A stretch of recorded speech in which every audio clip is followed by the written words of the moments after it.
Winter Latina Show. Hosted by IDM.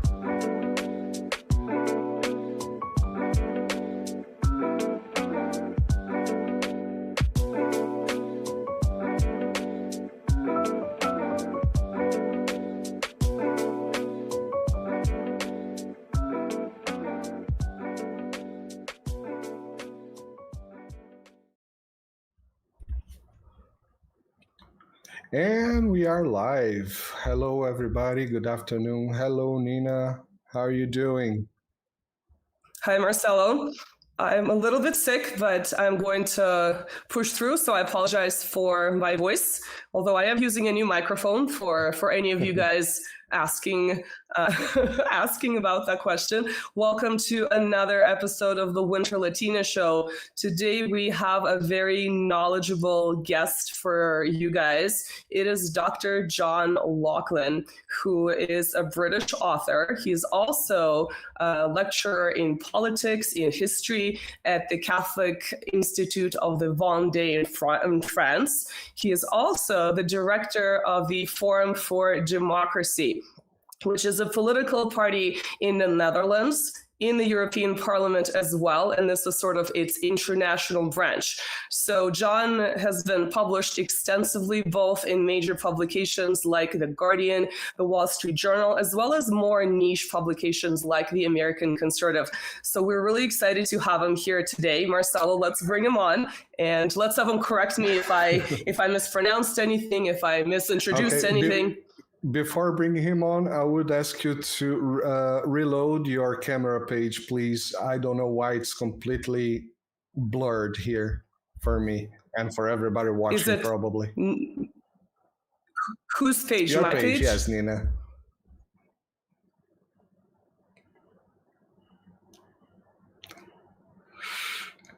Always great. Always great, everybody. And yeah, I have Nina back, and it seems much better.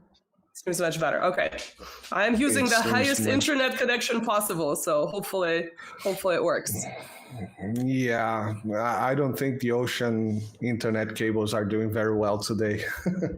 But we can talk about that too. It's probably Putin's fault. So, okay, let's bring our guest. Hello, sir. Welcome.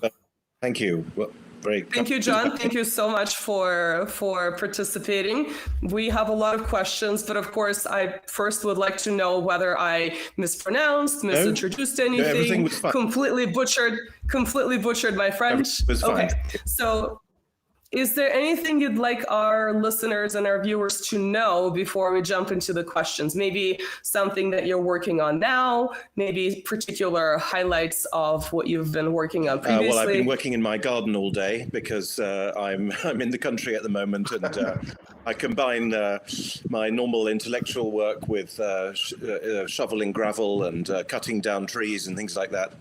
So I'm sort of half on holiday at the moment, but I'm very soon about to spring back into normal life. I'm giving a lecture for Forum for Democracy for the youth movement on Monday about LGBT as an instrument of American hegemony.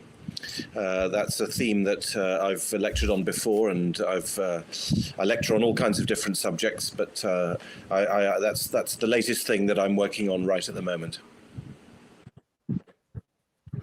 Yeah, this was actually one of my questions. I was looking at your articles on the Forum for Democracy's webpage, and so this was going to be my question a little bit later on, but since you brought it up, I'm really curious.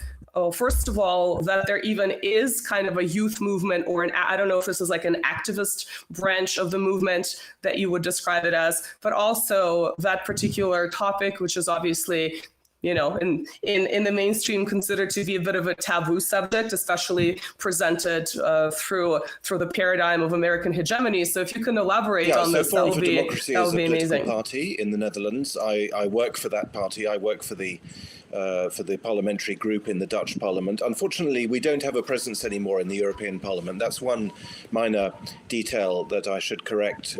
We did have a member of the European Parliament. In fact, we had 3, but for various reasons, we don't have any anymore. And But as you can tell, I'm not a Dutch national. I don't. I literally work as an advisor to the party, and yes, there is a youth wing. The party is in fact the largest party in the Netherlands in terms of members. It has 60,000 members, which is 50% more than the second largest party, so it's by far the biggest political party in terms of members. Unfortunately, it's not the biggest in terms of representation. It has 3 members of parliament in the lower house of the Dutch parliament and 2 in the Senate. So it has a fairly small representation at national level, but it has a huge presence in the country at large, in the media, of course, to some extent, particularly in the alternative media.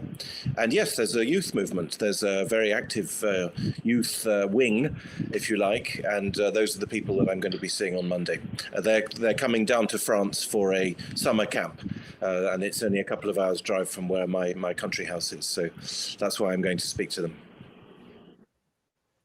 Okay, thank you for elaborating. This is a question we've actually brought up in literally our previous episode, where we discussed balancing ideas and intellectual work with activism, which one should take precedence, whether one is more important than the other, whether one should even exist. We were talking about activism specifically. So it's really interesting that the Forum for Democracy does have this youth wing. And it sounds from my research that this is a fairly new party. From what I understand, it was launched in 2016, and you're describing it as being quite popular without perhaps that actual tangible political representation. And the way the party has been described in the mainstream media is, sometimes using monikers like the far right. So I really would like you to actually clarify the founding of the party first and foremost, and of course its objective. Maybe its objectives about 10 years ago and when it was launched, and its objectives today. Well, it was set up in 2016, originally as a think tank, but it then became a political party on the back of a substantial political victory, which it scored in 2016, namely the organization and then the winning of a referendum on Ukraine's on the association agreement with Ukraine. The party leader and founder Thierry Baudet, who is an old friend of mine, decided to mount a campaign. The Dutch constitution allows citizens to mount. It used to allow citizens to mount a campaign for a referendum, and it mounted that referendum campaign successfully. The referendum took place, and Forum for Democracy, which campaigned against the association agreement with Ukraine, won by a substantial majority. But as is the way in the European Union, this has happened many times before, the European Union didn't take any notice of the fact that the Dutch electorate had voted against the association agreement. The Dutch government didn't take any notice either. And everyone said, well, too bad, you voted against it, but it's going to go ahead. And indeed, that's what happened. So faced with this very obvious assault against democracy, because this was an example of direct democracy, the Netherlands is obviously has a long democratic tradition. It doesn't have there are not many countries, as you know, which use referendums frequently. In fact, there's only one really, Switzerland. But the Netherlands does, or used to have referendums, a bit like Britain, a bit like France, but they're only used occasionally. And so on this rare occasion when it was used, the fact that the government said, no, we don't care how you vote, we're going to sign this anyway, was, of course, an affront to democracy. And Thierry Baudet then stood together with a colleague for election in the 2017 national elections. They won 2 seats, so Thierry has been a member of parliament since then. In 2019, they won the provincial elections. They were the biggest party in terms of electoral results. And in 2019, am I right? Yes, they also did very well in the European elections, with winning 3 seats in the European elections. But I think the point that probably interests you is this Ukraine issue, if I'm right, Nina. I think that interests That's one of the questions that you're sort of forecasting my questions. My question was going to be, why did they vote against the association agreement in 2016? You asked me also about the moniker far right. So yes, the party is a conservative party. It's against mass immigration. It's against, it was against obviously the Ukraine. It's skeptical and hostile to the European Union. It favors the Netherlands leaving the European Union and so on. Thierry fought a brilliant campaign in 2021 in the Dutch national elections against COVID lockdowns, against COVID policy. He wrote a very good book, which is in English, which exists in English, called The COVID Conspiracy, published by Amsterdam Books, which is Thierry's own publishing house. So if your viewers are interested, the COVID conspiracy, in which Thierry lays out things that we now know, but that he wrote the book, within a few months of the whole COVID. He originally wrote it in Dutch, of course, and then it was translated a year or so later into English. So those are the sort of big issues. And obviously, since the Ukraine war broke out in 2022, the party has been in the forefront of opposition to the. So it was a Eurosceptic party from the very beginning, and that was one of the reasons why they voted against the. They wanted to vote against the association agreement because they were generally skeptical and still are of the EU, as indeed I am, and I've played my own role in the question of Brexit. But of course, since the war started in February 2022, FVD has again been very much in the forefront of opposition to the Western policy on the war. So, for example, as soon as it broke out, Thierry made a number of statements saying that, he didn't buy into the narrative. He made one or two statements which were widely noticed at the time, basically in favor of Russia. When President Zelensky addressed the lower house of the Dutch Parliament by video link, as you remember, he did this. He started in the House of Commons, and then he popped up everywhere. When he addressed the Dutch Parliament, FVD refused to attend. They said, "We're not attending. Foreign leaders do not give addresses to our Parliament. We don't recognise this. We are the Dutch Parliament. Our role is to hold the Dutch government to account. It's not to listen to foreign leaders. We don't have any control over them, so why should we listen to them?" And so they were not there for that, which of course caused a huge, outrage at the time. And systematically, FVD has opposed the standard line, and we were the first, myself and the Thierry Baudet and the other two, because they're now down to two members of parliament, have been very active in questioning and in contesting the narrative on Ukraine, in particular, but not only, with respect to Nord Stream and the sabotage of the Nord Stream gas pipelines. And I mention that because we're today the 15th of August, and yesterday, as everybody knows, the German prosecutor announced that he was seeking an arrest warrant and an extradition for a Ukrainian national in Poland. And yesterday as well, the Wall Street Journal said that President Zelensky ordered this operation, which means that the Netherlands, Germany, France, I mention those countries because they're very often publicly held energy companies were shareholders in Nord Stream. The Dutch company GasUnie in Dutch, had a 9% share in Nord Stream. The French energy company Engie had a 9% share, and there were two big, giant German energy companies, one of them which belongs to BASF, which each had or have 15% share in Nord Stream. So these three countries were owners through Nord Stream of the pipeline and through their companies, which in the case of the Dutch company is a public company. So the country itself owned the pipeline, and the country was, of course, then the victim of this sabotage. And if the German prosecutor is correct, and if indeed it was carried out, and if the Wall Street Journal is correct that it was carried out under the orders of President Zelensky, then these countries, which were themselves victims of an attack on their critical infrastructure by Ukraine, These countries have been giving tens of billions of euros and signing 10-year military treaties with Ukraine, even though, as I say, according to the German prosecutor and the Wall Street Journal, this country attacked their critical infrastructure. And FED is the only party that called this one out. I myself did an article a few days after the pipelines were blown up. I said the Americans did it. I'm skeptical about the role of this Ukrainian diving instructor, but who knows? Anyway, one way or the other, our allies seem to have done it. And as I say, FED is certainly the only party in the Netherlands, and it's one of the very few political parties in Western Europe to have made these statements. So we're out there on our own, or at least very nearly on our own.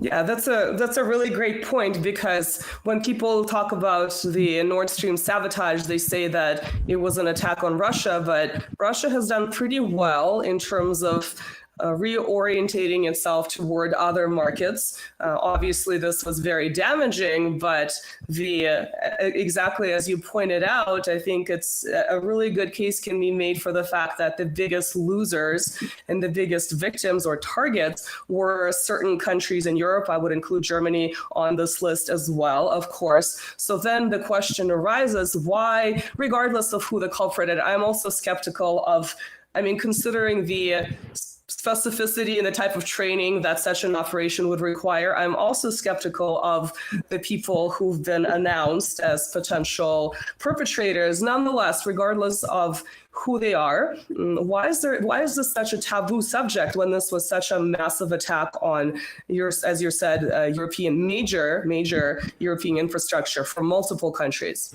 Why is it so taboo? Why is the Forum for Democracy, as in the Netherlands, the only party even mentioning this topic in this way? Well, I'm going to say something which is considered to be deeply shocking in Germany. I don't live in Germany, so I'm not afraid of shocking anyone. But as far as, and I'm generally not afraid of shocking anyone, as far as Germany is concerned, I think that we can only conclude the silence. Okay, so the prosecutor has now made this announcement, but so perhaps I should revise. But I mean, the prosecutor is not the government. My opinion is that Germany is, and has been since 1945, an occupied country. And if you have huge American bases on your territory with tens or hundreds of thousands of soldiers, then you are not free. And we know that the German government was complicit in what I believe to be the American plan to blow up the pipeline, because Joe Biden said on the 7th of February 2022, we have a way to stop the pipeline, giving a knowing look to the German journalist who asked the question, how are you going to stop it? He said, we have our ways. And he was standing next to the German Chancellor, Olaf Scholz, who said nothing. So Scholz was complicit. He probably knew that the Americans were planning. I don't know whether he did or not, but one way or the other, he was complicit. And all the other countries involved, Denmark, Sweden, and so on, they are also, well, certainly in the case, not yet in the case of Sweden, I don't believe, but in the case of Finland, which is not directly involved in this Nord Stream issue, but these countries, as soon as they join NATO, which, as you know, Finland and Stockholm and Sweden did very recently, they immediately become hosts, if we can put it that way, to American bases. Finland now has 13 American bases with extraterritorial jurisdiction. Finland cannot prosecute the soldiers who are there. We in Britain have had experience of this. There was a very sad case a few years ago when a CIA, as it happens, CIA agent based in a military base in Britain took the wrong turning or drove on the wrong side of the road or something. As you know, in Britain we drive on the left. In America they drive on the right. And this woman killed a young motorcyclist she was immediately exfiltrated to America and has never faced any kind of prosecution for dangerous driving. So we have a direct experience. It's a very minor detail, but it's a rather emblematic illustration of what extraterritoriality means. So these countries are complicit. They are controlled and they are complicit. I don't think there's any other reasonable conclusion. They surely know. Who did it, more or less. So now, as it happens, as I say, the German prosecutor seems to have launched this prosecution. Whether this is as they say in French, une fausse piste, a red herring, we say in English, to set people off on a separate scent. So whether it's an independent Ukrainian operation, independent of the Americans, which I absolutely don't believe, and therefore whether this prosecution is designed to exonerate the Americans, I don't know. But ultimately, as you've just said, Anina, it doesn't in a way sort of matter whether it's the Ukrainians or the Americans or both or one or the other, because both of them, of course, are on the same side in this war, and the European governments are on that side. And yet, as we see, those countries, the countries that owned the pipeline or jointly owned it, are of course victims, not to mention the economic fallout, which of course is massive. So is this one of the reasons a party like Forum for Democracy is popular, but perhaps doesn't have that representation in, actual tangible politics? Is it because you are able to address questions that everyone is affected by, but there is a taboo around them? And by the sounds of it, at least the way I interpret your words, it sounds like some of these leaders in European governments or perhaps people in the European Parliament are working directly against the interests of their own people. Well, of course they are, but the problem is that when you are the bearer of bad news, as FVD often is, then unfortunately that doesn't make you popular. I'm not going to pretend that it makes you popular. As I'm sure you know, modern politics is based on absolutely cretinous levels of emotionality.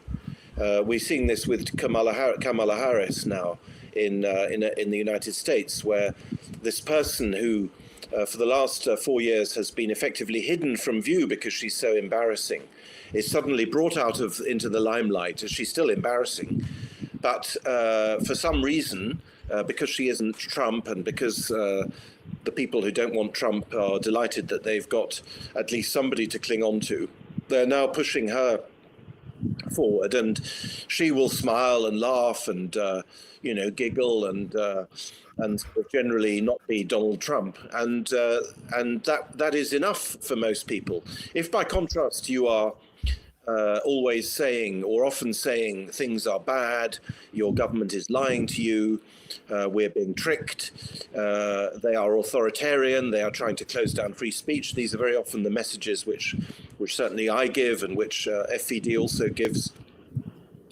That doesn't make you popular, actually. And you generally, in politics, you generally don't get rewarded for having been right. Other people jump on the bandwagon when they see that you were right, but they won't necessarily give you credit for it. So I can't predict now what, if any, reaction there will be among the Dutch public or in the European public generally to this latest news. I hope, of course, that people will start to understand that Ukraine is playing a very dirty game, independently of the war. But I'm not particularly optimistic because I've been disappointed too many times by the way that people sort of glide, they zap from one thing to another. And, T.S. Eliot said, humankind cannot bear too much reality. And many political careers have been built on distracting. I live in France. Emmanuel Macron is a perfect example of this, distracting people. Emmanuel Macron has been elated for the last 3 weeks because it's been the Olympic Games and it's been, fantasy and the ceremony and literally Never Never Land. And that's the region, that sort of virtual region of make-believe is where most political careers, unfortunately, are made these days. Yeah, it sounds like beyond the distraction of perhaps pop culture, the Olympics, and other types of media, people might just be pretty apathetic because you can look at some of the low election turnouts in different European elections. You can also see exactly what you described with not having referenda in many countries where that type of direct representation is not even allowed. You may occasionally see it, but it's more of a aberration as opposed to the rule. So I think that might also be one of the issues. So my next question is, you talked about being a Eurosceptic yourself. You talked about the party being a Eurosceptic party. So on this channel, we've talked with a number of thinkers who suggested that the European Union, the very founding of the European Union, dependent on American institutions coming out of the Marshall Plan. So we're going back to the late 1940s.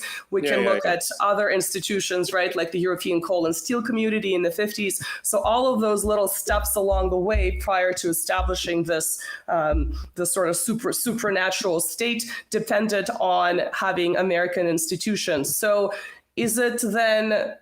does it make sense for the Forum for Democracy to look for representation in the European Parliament? Is it about sort of fighting the system from within the system? How do you articulate this particular question? It's obviously very difficult.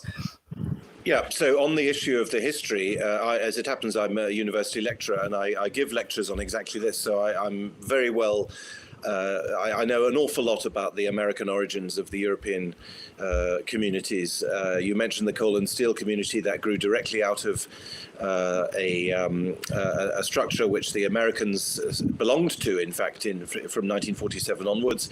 And then when they decided to create to make it more European, and as you absolutely rightly mentioned, the Marshall Plan, the Marshall Plan was itself gave rise to the Organization for European Economic Cooperation, which is now called the OECD, but at the time was an American finance structure to create a single market in Europe.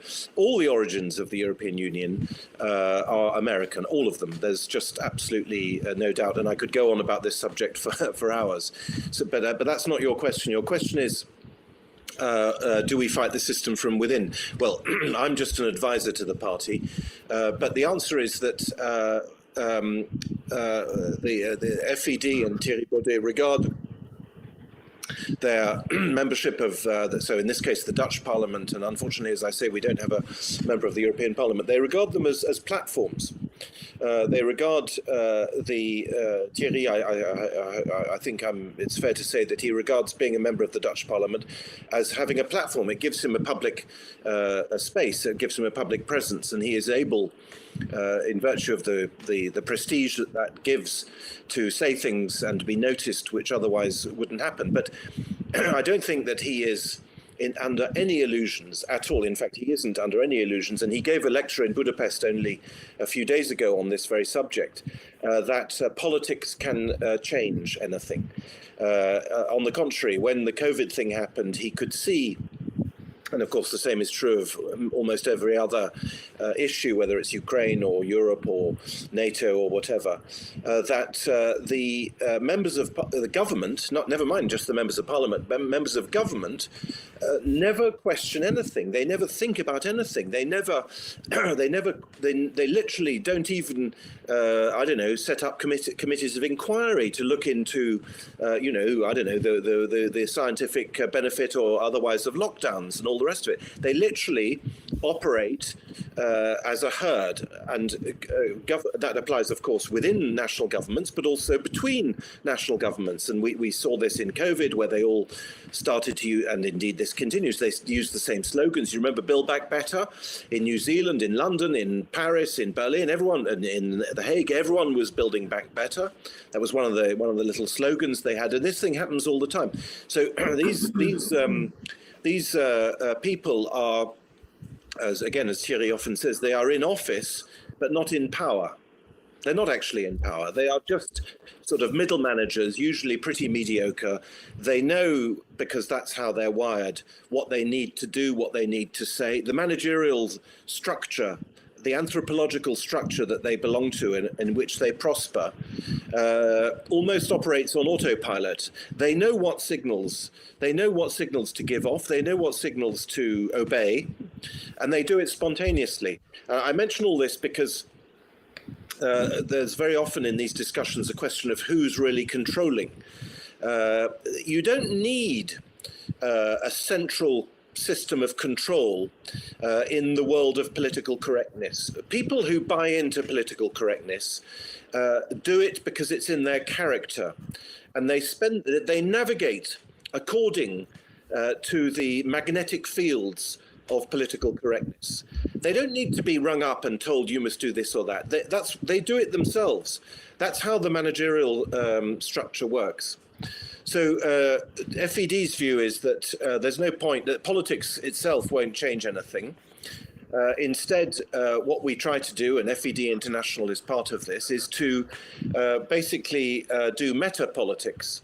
So, for instance, Thierry and his colleagues have set up a food company, which brings food directly from farmers. Farmers are under great threat in the Netherlands for various crazy reasons associated with the World Economic Forum and other crazy programs.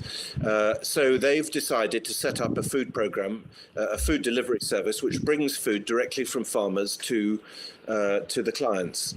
And this is a way of setting up a parallel independent structure. Thierry has other plans, very, very ambitious plans. They have a publishing house. I've mentioned it already. They obviously have a media presence, particularly on social media and so on.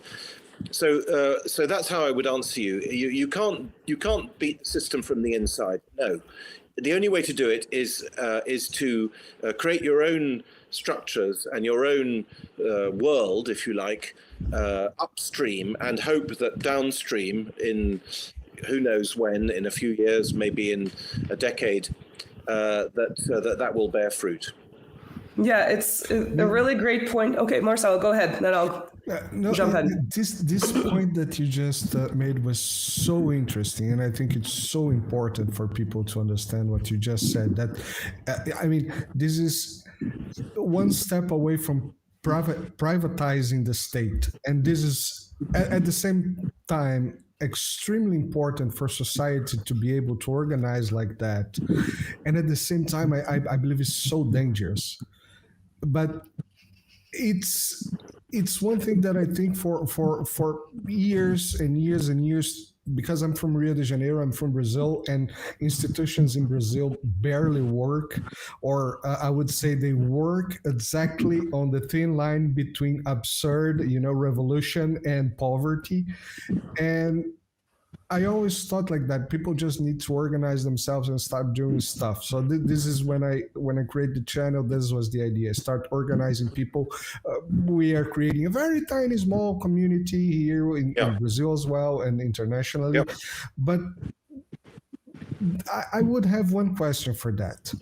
And is this working? At a minimum level, at least. And it's a true curiosity, because I believe in that. And if there is a use case, an experiment ongoing, I want to know if it's giving results. I would not say, is this working? Is it giving results, positive results for the farmers, I would say?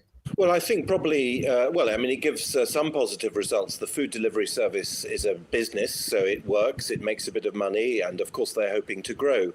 But equally, from the meta-political point of view, any success is still to come. I mean, the system, I mentioned the way it auto-generates.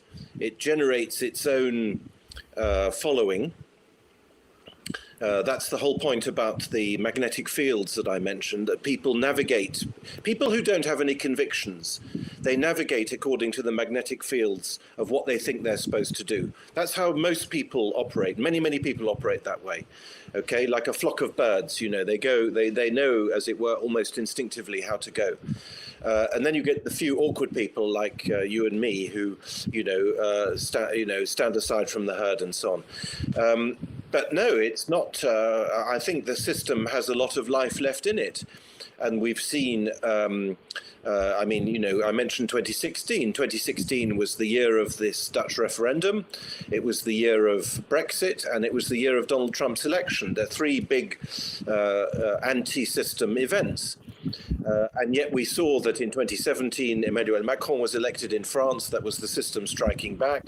Obviously, Trump was only in power for 4 years. The Dutch referendum was simply ignored, and so on. So there's a lot still to do. There's a lot still to do. It's a really great point about the system, because usually people talk or ask, as you said, about puppet masters, whether it's the World Economic Forum or certain transnational elites. And my background is also in history, not in sociology. But what I do remember from what little I've read in sociology is that once the system is set in place, it replicates itself. And I've always thought about, how does this apply to historic events of the 20th century, for instance? So this is how I would view it as well, that it's not necessary to have a particular puppet master telling, you know, the individual chess pieces on the board to do certain things. Also, when it comes to the culture war, I think a lot of it is self-censorship and the question of propriety and the question of social stigma. That is obviously a very smart way, even though it's a very evil way to control people. And this is one of the ways in which the system replicates itself. But I guess my question is now about you. You talked about your connection to Brexit. I think if, you know, we Google your name, you come up as one of the intellectual sort of forefathers of Brexit. How do you view this? What did you think about Brexit? Are you actually one of the intellectual forefathers of that, of the exit from the European Union for the UK? Can you please elaborate? Well, I was called that by a former Labour minister for Europe, so I of course was very flattered when he said that. He said that because I wrote a book in 1997 called "The Undemocratic Origins of the European Idea," and I could see, and I tried to explain how the European Union was an authoritarian project. This was in 1997, it's a long time ago. I didn't play any role at all in the Brexit campaign itself in 2016. I was involved in a much earlier campaign in Britain, indirectly. But I wasn't involved at all in the actual Brexit campaign. But what this Labour minister meant was that I had written a book which, you know, a number of people had read at the time, and so on. What do I think about it? Well, I think it's you know, the system has had its revenge. Even in Britain, which of course was relative in a very relative way, was a dissident country within the European Union. The political class in Britain was overwhelmingly in favour of remaining in the European Union. There was a massive majority in the House of Commons which was in favour of remaining, obviously also in the media, in the professions, in the universities, in the judiciary, and so on. So there was a huge centre of gravity in the state and in the deep state, if you like, in favour of remaining. And so when Brexit happened, when the governments that came into power after the referendum were obliged to implement, morally obliged to implement it, they did it in a very half-hearted way. In addition to which, as it happens in the case of Britain, Britain has accumulated, I think, over the decades, particularly in the last 2 decades, so for the last 20 years or so, 25 years, a number of structural weaknesses, particularly a very, very severe addiction to immigration. When I say addiction, I mean economic addiction. Britain has absolutely gigantic levels of immigration. We've seen the riots recently in Britain, but there's no doubt that when you have, even under a conservative government which pretends to be against immigration, pretended to be against it, when you had 1.4 million people coming into the country, as you did in 2023, then you can only conclude that this was desired, or at least was not undesired, because even any government can introduce measures which reduce those levels of immigration, and the reason why they didn't do it, in my opinion, is that they felt wrongly, in my view, that large sections of the economy would suffer if there wasn't this constant arrival of cheap labor. So there are many structural, long-term structural weaknesses in Britain, and not just in Britain, but certainly also in Britain. And those, I think, also go some way to explaining the fact that Brexit has been a damp squib. It's been a non-event. A non-event for Britain. It's not a non-event for the European Union, because obviously it's a colossal loss for the European Union. Britain was the second largest contributor to the European budget. It has had the strongest army. London is the financial centre of the world actually, but also obviously of Europe. So it was a very major loss. The Europeans, of course, don't see it that way, or at least they pretend not to see it that way. But objectively, if the Soviet Union was said to have begun to collapse when the Baltic states left, well, the Baltic states is nothing. It's peanuts, whereas the United Kingdom leaving is obviously a major loss for the imperial structure in Brussels. Then the other difficult question is, on the one hand, there is this massive loss that was dealt to the EU, but at the same time, you keep mentioning the EU system striking back. So I know it's very difficult to make forecasts in this way. Is it possible for Europe to survive outside of the European Union? Is it possible for Europe to be sovereign outside of the European Union? Is it possible to exist outside of the European Union? No, because the European Union, I mean, we talked a moment ago about the origins back in the late 40s and 50s.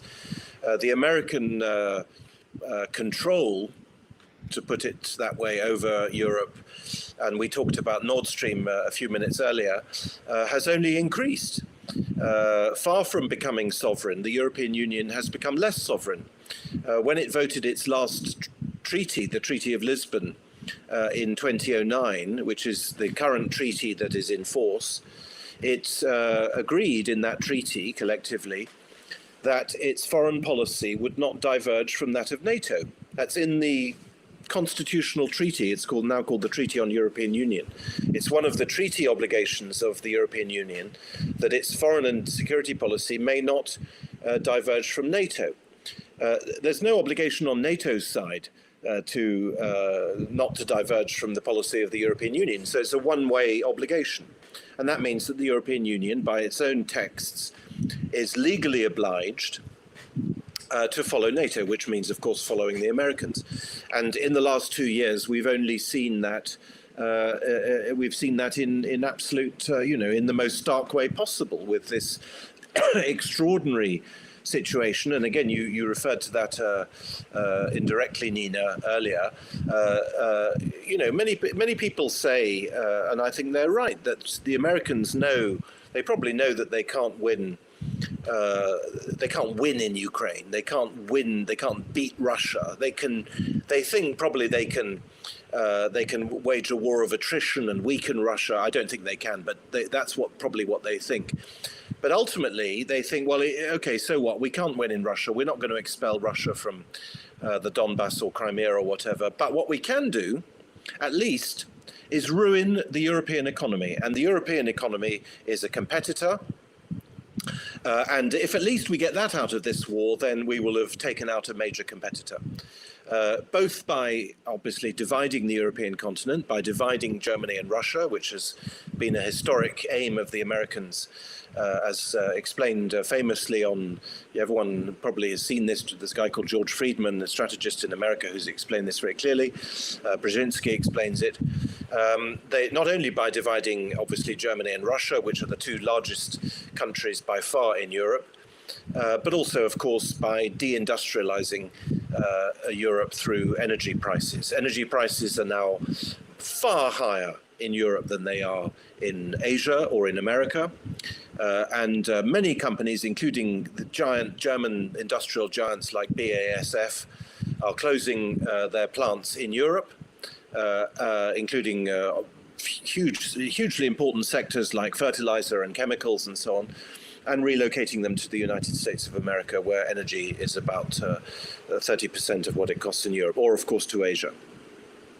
Right. That was, I think, one of the most shocking consequences of the escalation of the war in Ukraine, because we usually say that it actually started in 2014 and 2022 was just an escalation. It wasn't the beginning with the overthrow of government and the war in Donbass. But when you read the news and you see that in certain parts of Europe, people are returning to using coal, and at the same time, they're trying to push for these green policies, which, you know, even on the surface is a huge disconnect between what they're advocating and what they're actually doing. It's really shocking. So do you think there is a way for Europe to have its own defense system outside of NATO? Is the only way to sort of have a controlled collapse of the European Union, perhaps maybe not as, you know, everyone exits at the same time, but certain countries like the UK would exit and then someone else will? I don't think we're going to see that in the short or medium term. There are very big tensions within the European Union. Hungary is the most obvious example. Other tensions, East-West tensions on sort of societal issues like LGBT and so on. To a certain extent, tensions between France and Germany. So the atmosphere is not particularly good. But I'm afraid the system has a huge amount of institutional inertia. There are, for example, in most European countries, no or very few Eurosceptic politicians.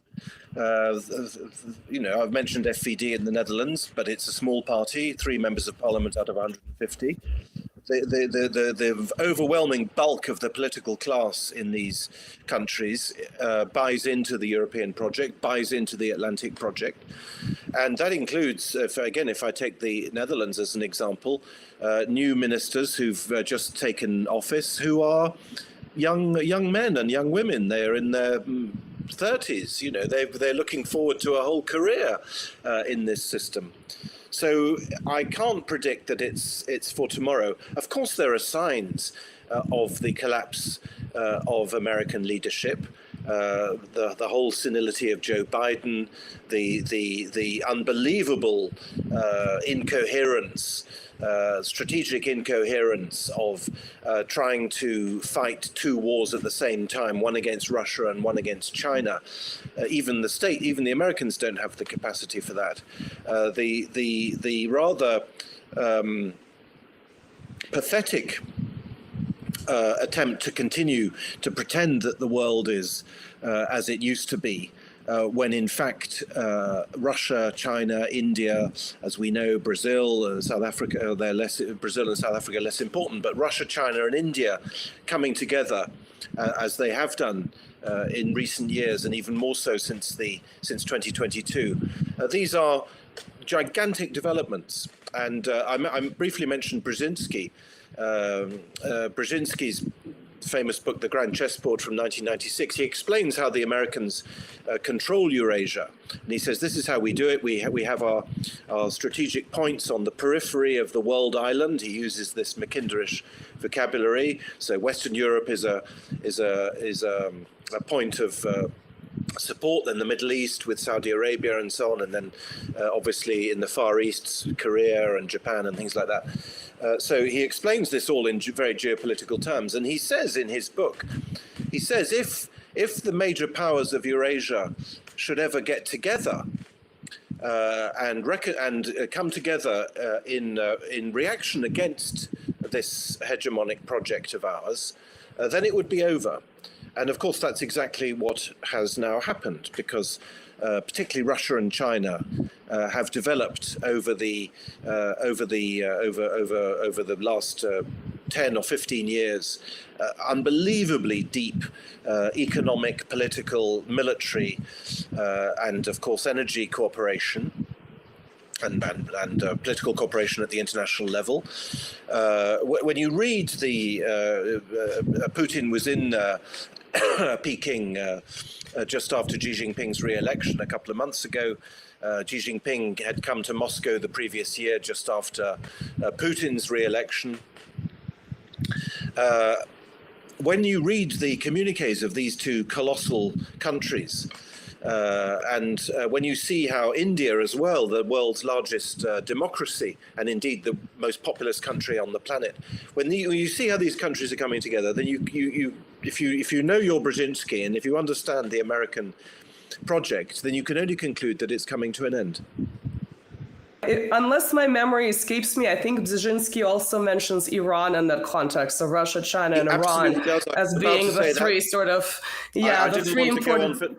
I didn't want to go on for too long, but he absolutely said if they were to be joined by Iran, then it would really be game over.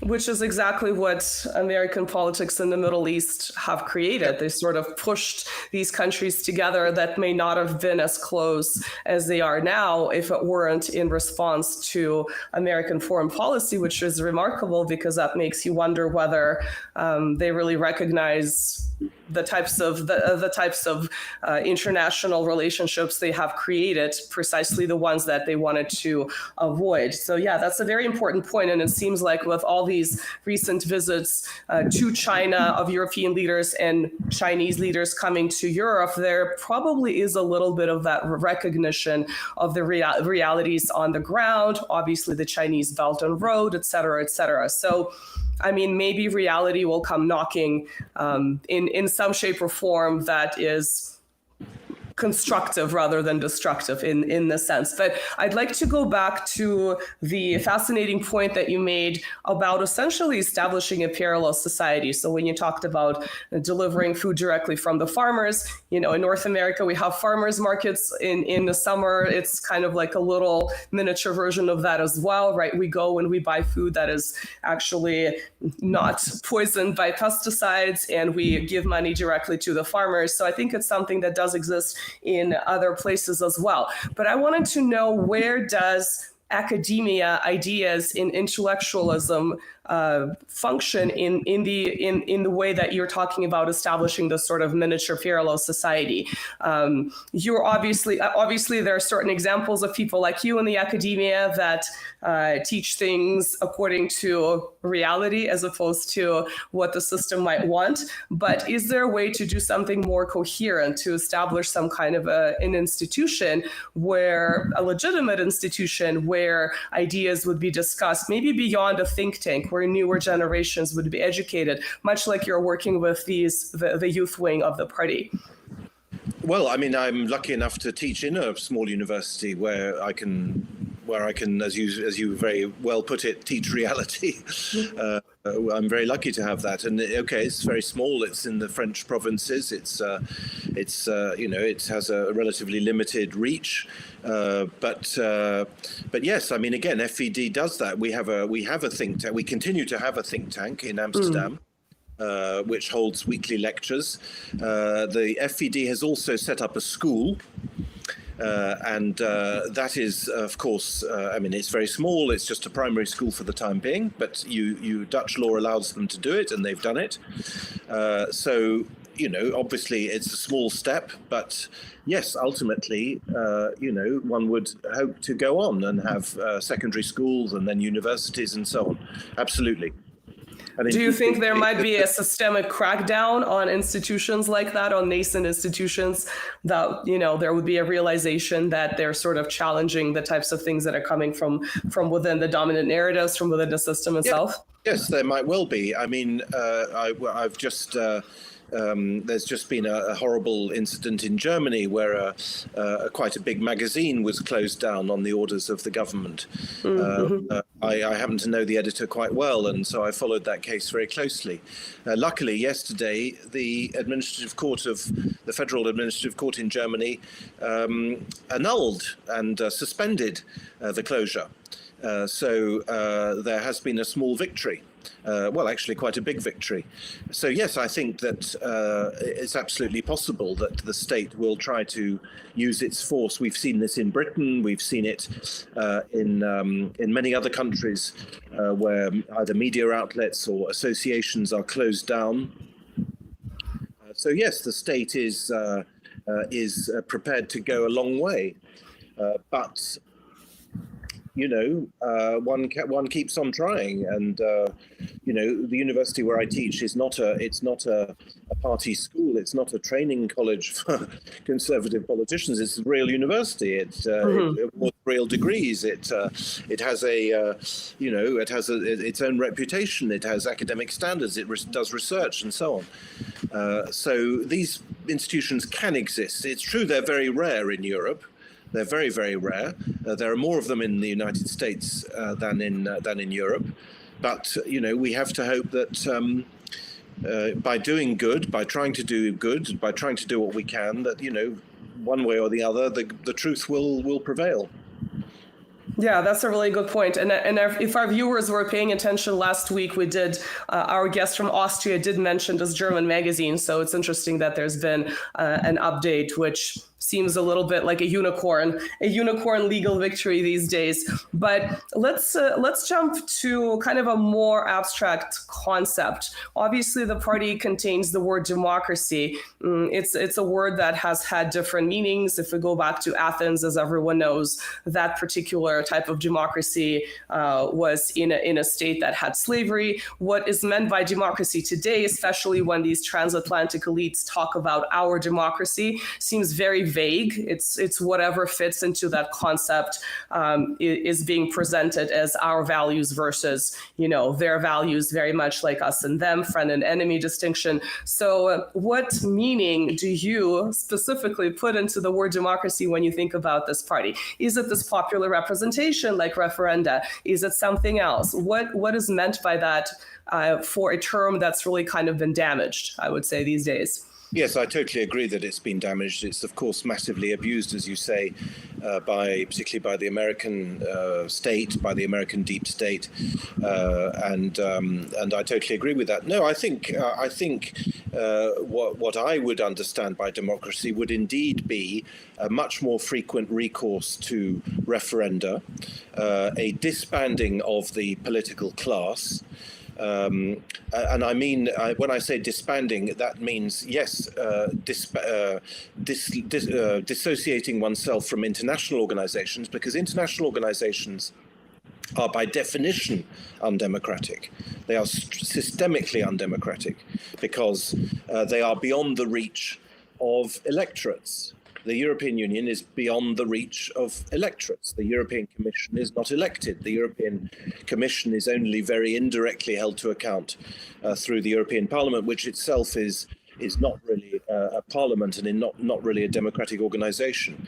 So that it's very important to dislocate or to dissociate oneself from international organizations. It's extremely important to dissolve what in British English we call quangos, quasi-autonomous non-governmental organizations. Liz Truss, the unfortunate British Prime Minister who was in office for only 45 days, said rather bitterly after she was thrown out of 10 Downing Street, she said, "You can't get rid of the Governor of the Bank of England, but you can get rid of the Prime Minister. So who is more powerful?" And although I had no admiration for her at all, that little phrase did actually sum up the problem. British policy, and this is true of all European countries, is totally hedged around, yes, by the European Union, but also by national structures, committees, what's it called? The Committee on Budgetary Responsibility, the Bank of England, Central Bank, all these organizations. There are selection committees for Parliament, for parliamentary candidates. Everything is under control. And so it's very important to dissolve that. And one way of doing it is, yes, to reintroduce referenda and to have as much recourse as possible to popular consultations. We're a very, very long way from that, unfortunately. Switzerland, of course, practices it, but even Switzerland is not immune from the virus. So as a practical step, that's what I would advocate. But unfortunately, we're a long way from it because, of course, the obese state is a fact now in all European countries. The states are more and more deeply into debt. The size of the state grows ever greater with more and more officials and so on. So it won't. None of this can happen until those things are thrown into reverse. And it's difficult to see how they will be because, once again, the system is very resilient. Lots of people's livelihoods depend on it. And, turkeys don't vote for Christmas.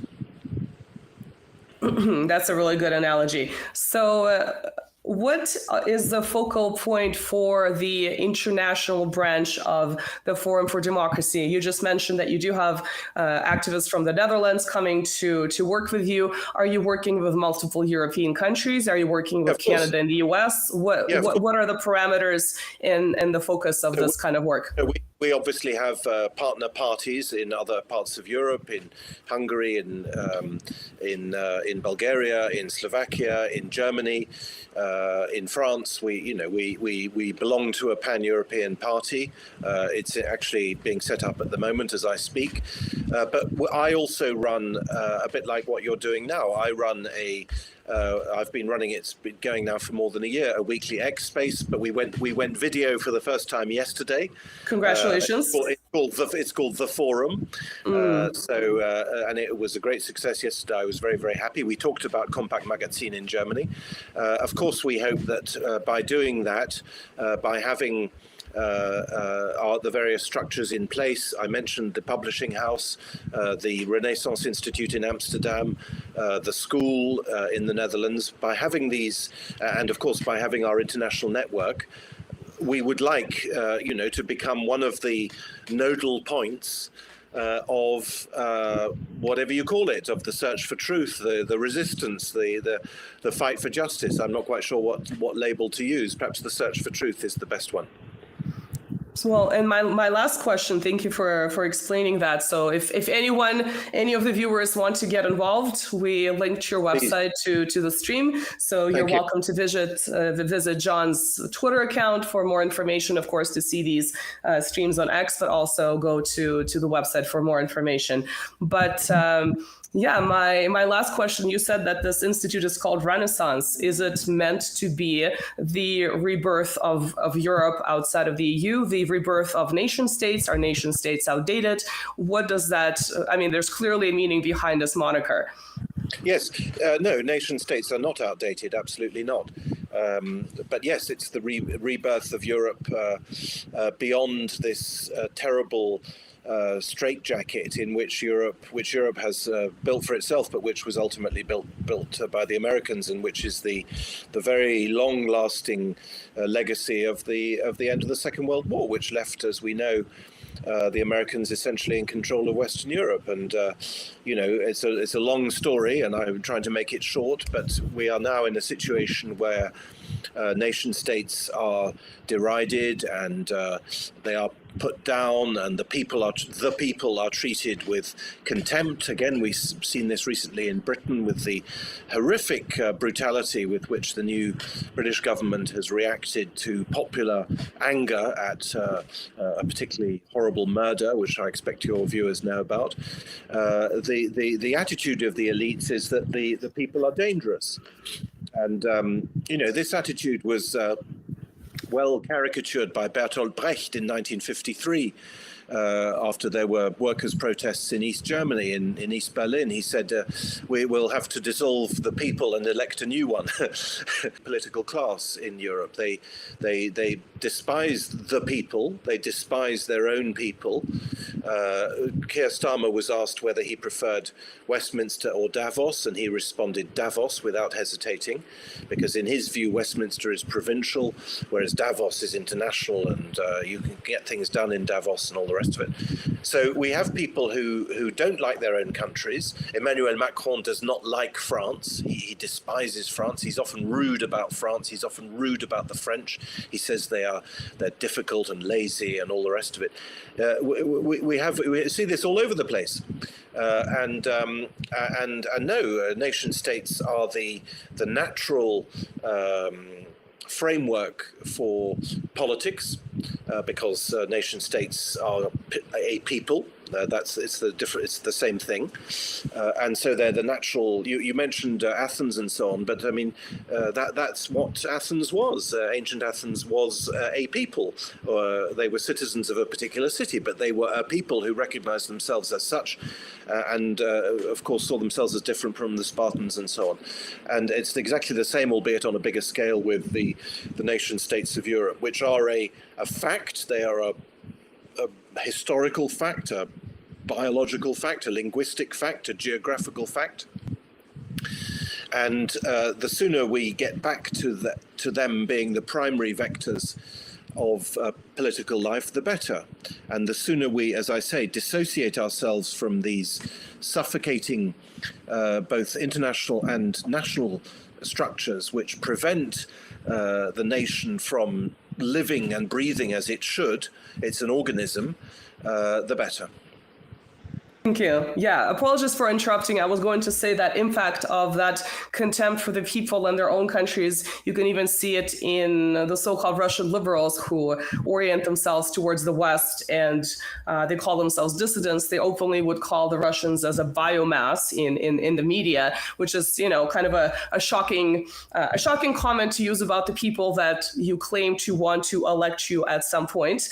And it seems to have translated from Europe to these people who operate outside of, you know, in a different country as well. Thank you so much for being here. But I wanted to know if Marcelo had any final parting questions or parting thought, because it's mostly been me asking questions. I think this final answer was fantastic for finishing. The only thing, just today I have tweeted something that you just mentioned here now, and I think that it's highly important for people to understand.